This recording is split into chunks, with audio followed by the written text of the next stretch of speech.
नमस्कार मेरे प्रिय साथियों। जैसे कि हमने पिछली वीडियो में पास्ट इंडेफिनिट और प्रेजेंट इंडेफिनिट टेंस को पढ़ा था। आज का हमारा टॉपिक है फ्यूचर इंडेफिनिट टेंस। तो फ्यूचर इंडेफिनिट की पहचान।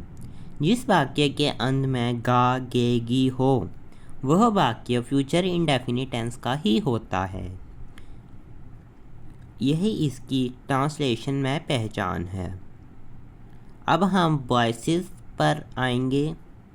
तो हमें यह ध्यान रखना है कि विल शैल का प्रयोग कहाँ होगा।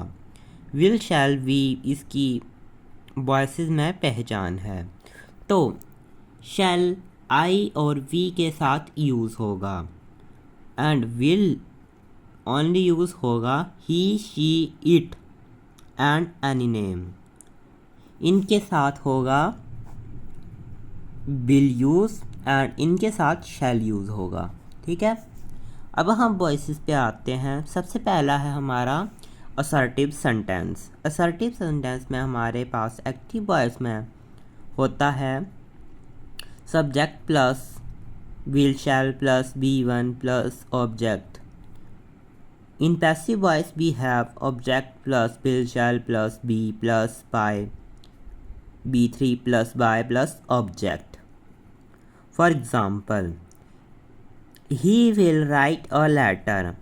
A letter will be written by him. यह है हमारा assertive sentence। और आपको एक बात और ध्यान रखनी है, जो फ्यूचर इंडेफिनिट की वॉइस होती है उसमें वॉइस बनती है जब बी का प्रयोग होता है। यह आपने ध्यान रखना है। ओके। अब हम आते हैं नेगेटिव सेंटेंस में। Negative sentence. In negative sentence active voice we have subject plus will shall plus not plus B1 plus object. In passive voice we have object plus will shall plus not plus be plus by B3 plus by plus subject. For example, he will not play cricket. Cricket will not be played by him. यह है हमारा negative sentence. अब हम करेंगे interrogative sentence. In interrogative sentence active voice we have will shall plus subject plus B1 plus object plus sign of interrogation. In passive voice we have will shall plus object plus be plus B3 plus by plus object plus sign of interrogation. जो हमारा interrogative sentence है उसमें helping verb जी हैं वो बाहर आ जाएंगे। Okay. For example, will he cook food? Will food be cooked by him? Sign of interrogation. ये आपने ध्यान रखना है, जहाँ भी हेल्पिंग वर्ब बाहर हैं वहाँ साइन ऑफ इंटरोगेशन जरूर लगाना है। इससे आपके मार्क्स कट सकते हैं। अब हम करेंगे negative interrogative sentence. In negative interrogative sentence active voice we have will shall plus subject plus not plus B1 plus object plus sign of interrogation. In passive voice we have will shall plus object plus not plus be plus B3 plus by plus object plus sign of interrogation. For example, will he not help him? Will he not be helped by him? Sign of interrogation. Will you not like him? Sign of interrogation. Will he not be played? Not be liked. Like है ना, liked by you. Sign of interrogation. ये है हमारा future indefinite tense. तो हमारा indefinite tense हुआ ख़त्म। हमने पिछली वीडियो में प्रेजेंट इंडेफिनिट टेंस को पढ़ा था। फ्यूचर इंडेफिनिट आज पढ़ लिया। और पास्ट इंडेफिनिट भी हमने पढ़ लिया था। हमारे तीनों सेंटेंस ख़त्म हुए। ओके, अब हम करेंगे table of changing object in passive voice.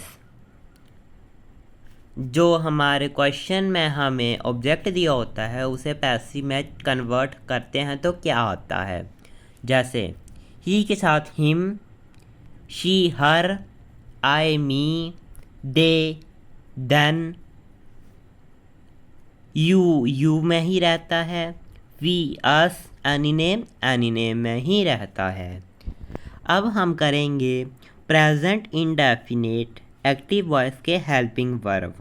इसके हेल्पिंग वर्ब होते हैं डस एंड डू।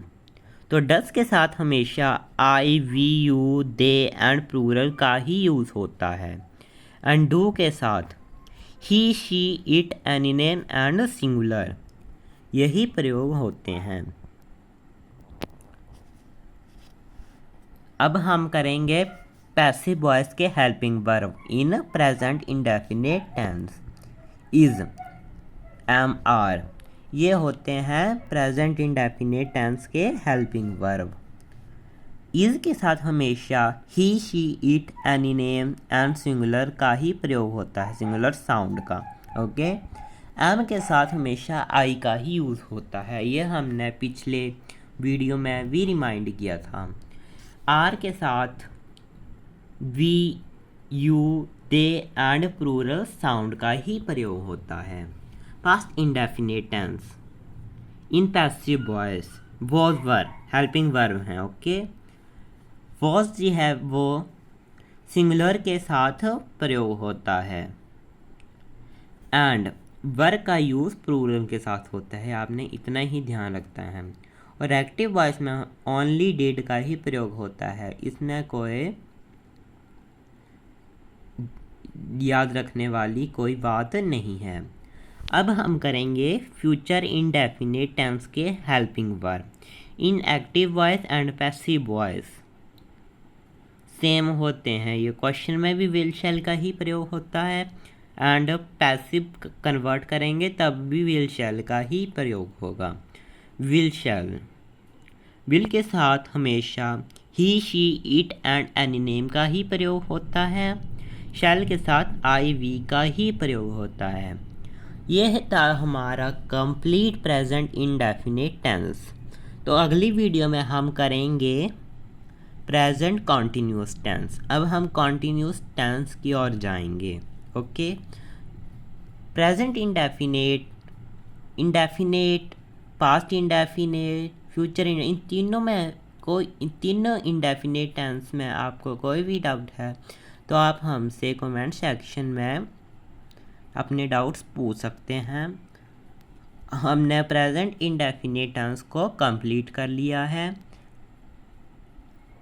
धन्यवाद आपका हमारी वीडियो देखने का। आप ऐसे ही हमें सपोर्ट करें एंड लाइक करें, कमेंट करें, शेयर करें। धन्यवाद।